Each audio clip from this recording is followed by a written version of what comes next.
Oh, hello, yes. Well, good grief. I think it's basically official. The long hot summer has passed me by.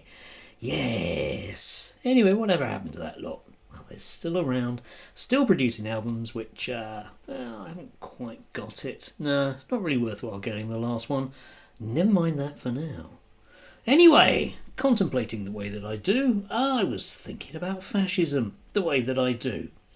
But I think a lot of the sort of principles you can apply in and around fascism basically go with a right wing mindset, and those kind of people that like to go out and put flags on things or paint flags on things or basically wave flags at things have a particular mindset, and it's probably best explained, I think, by once again the concept of fascism. Yes, Umberto Eco's essay, which still resonates with me personally. There are other definitions of fascism, and I'm not necessarily per se talking about fascism here, but that kind of mindset, which is very much centred on the male and the centrality of the male and the rejection of things that, well, the male doesn't see as particularly male enough.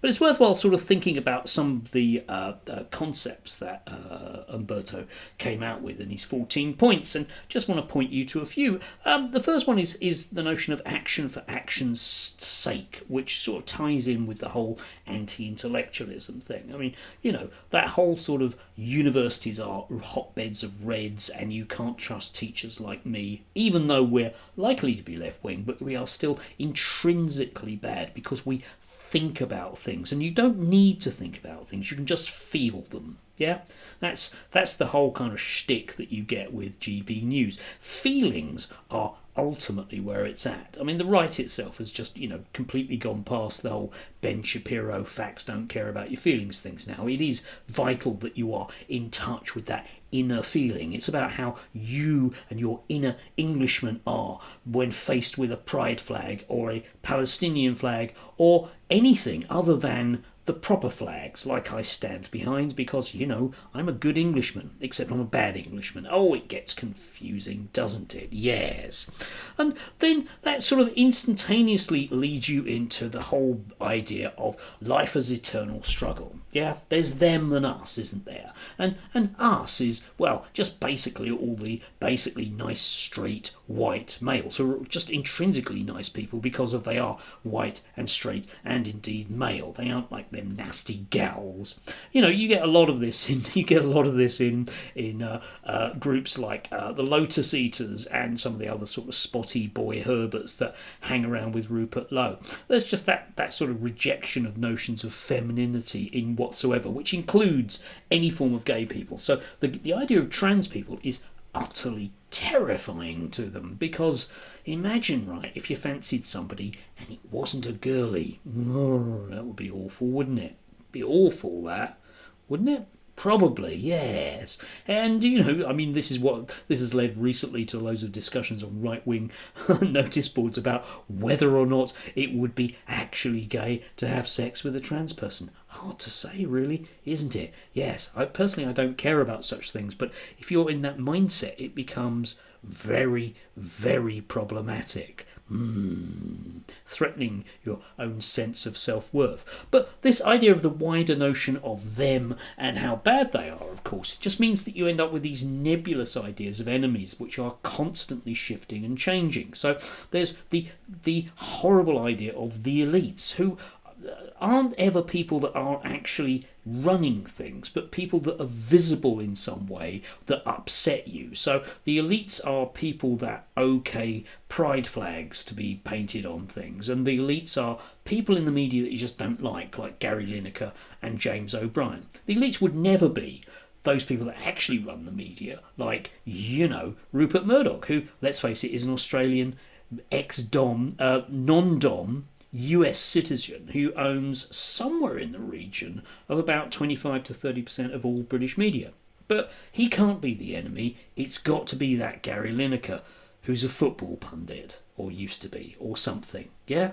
so much easier to deal with the world when we don't, intellectually think about it. Just feel about it, and about how cross you would be. And you're not cross, obviously, you just make it up. But nobody's ever realistically cross with Gary Lineker. It's a macho, sad game that they play, which then gets ultimately always projected out onto others. So you end up with owning the libs, the idea that I somehow are going to be upset at, I don't know, a jeans advert in America. No, I'm sorry, I'm just an adult and I don't deal with the world on that level. And that brings us to the third one, which I think in many ways does go very, very deeply into that basic right-wing mindset, which is that concept individually of the self, and whereby everybody's the hero. Everyone's a hero in their own movie, and that ties in with the action thing. You need to do things, and don't think about it, don't worry thinking about it, just do it, and you're the hero. You are the hero of your own story. And again, I always think of the boys at the Lotus Eaters with this, whom they love to play their computer games where the lone hero battles through 37 levels before eventually meeting the boss. Just like in real life, you think about battles throughout history, they're full of such non-incidents, aren't they? Everybody's Rambo, yes, in your own head. And of course, whilst they'd reject sort of naff ideas of like Harry Potter and people with wands, all of those superhero movies, all those American superhero movies, and to a lesser extent that kind of genre of American movie like the Star Wars ones, are full of these heroes, these kind of fascist heroes who will just destroy everything around them. Yeah? And yet, at the same time, they have all of the elements of being these autocratic, evil people. Yeah? Those kind of first-person shooters are full of people that are basically fascists. Yeah? Okay, they might occasionally be shooting Nazi zombies, but they themselves are ultimately fascists. And the plucky Star Wars rebels fighting against the Empire have the look of people from, well, I don't know, less than first world countries fighting the Americans, don't they? And this is problematic in itself, of course, because we can't be seen to be childish, because we need to put our childish things away. But at the same time, it's so intrinsically good to be the hero in your own head, I always think of Carl Benjamin. Yeah, I know I'm picking on the Lotus Eaters, but I always think of Carl Benjamin, who's into Warhammer and painting the little Warhammer figures, because that's all about these kind of stonking uber warriors that can defeat everything. And life isn't like that, is it? No.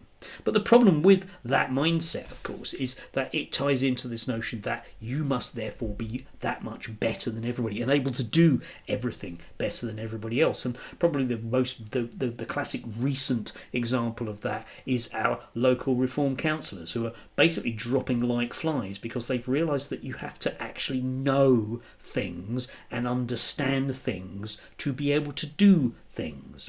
And then they scream blue murder that they're being stopped from doing things by, those intellectuals and the elites that for some reason are putting stuff in their path. Well, I'm sorry, but that's reality, isn't it, guys? Yeah? You aren't the hero in your own movie in real terms, no matter what you fall asleep dreaming about. Yeah? I often find this with it's a young male thing, right? Okay, this idea that if they go to the gym, they can make themselves invulnerable.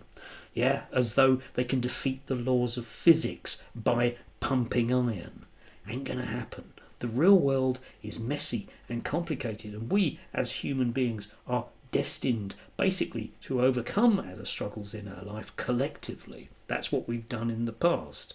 And, history is replete with the notion of superior heroic beings. But of course, they're people that basically rose to the top of the pile by killing other people around them and then terrorizing everyone else to make sure that they end up doing what the leader says. And they will then get their scribes to write epic poetry about themselves. Yes.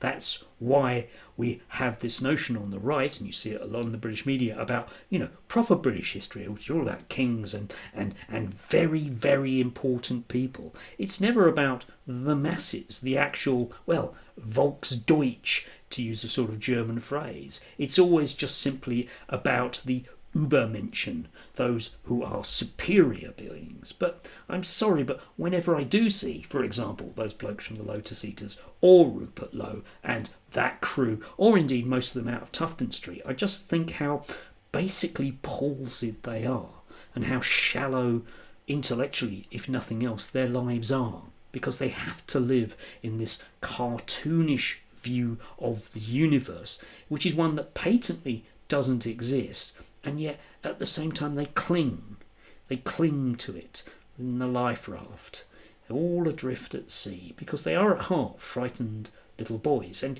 again, you can see this with those people out there putting up the flags. Yeah, that's what they do. They can only feel safe with those kind of things around them, because the world is very, very dangerous. It's full of gay people and women, and that's really terrifying, because imagine if you were like a gay person or a woman.